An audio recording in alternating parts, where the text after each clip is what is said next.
नमस्कार सबाई केमन आछो आशा करी सबाई खूब भालो आछो।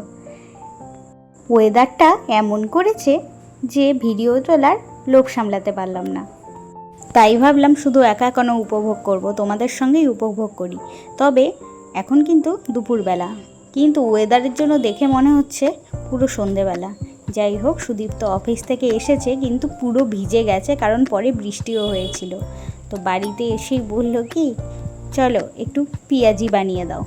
তো আমি বললাম চলো, বলছো যখন তাই হোক। তাই গরম গরম চা আর তার সাথে গরম গরম পেঁয়াজি।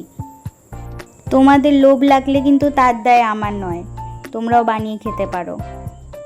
তবে খেতে না অসাধারণ হয়েছিল, নিজে বানিয়েছি বলে নয়, সত্যিই বলছি, সবাইও বলেছে খেতে সত্যি খুব ভালো লাগছিল।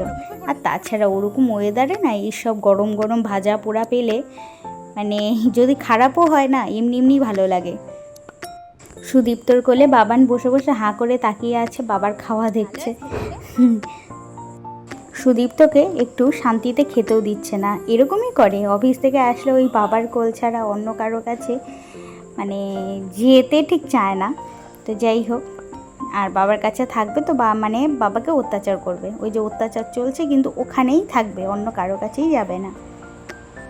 তো আমাদের পেঁয়াজি দিয়ে টি পার্টি একদম কমপ্লিট হয়ে গেছে। তো রাত হয়ে গেছে, এবার ঘুমানোর সময়। তো বাবানের তো কিছু অ্যাক্টিভিটি এখন হবেই, ওই এখন তাই দেবে, কত কিছু খেলা করবে, মানে ও শুতে চাইছে না, এটার মানে হচ্ছে এটাই, একটু পটিয়ে পটিয়ে যতক্ষণ সময় কাটানো যায় আর কি। যাই হোক, দেখতে বেশ ভালোই লাগে। তাইটা এখন নতুন শিখেছে, তাই সব সময় তাই করতে থাকে। যাই হোক, বিকালের মিনি ব্লগ নিয়ে এসেছিলাম। তো আরও নতুন ব্লগ নিয়ে খুব তাড়াতাড়ি আসবো। ততক্ষণের জন্য টাটা, বাই বাই। সবাই ভালো থেকো, আনন্দে থেকো, আমাদের সাথে থেকো।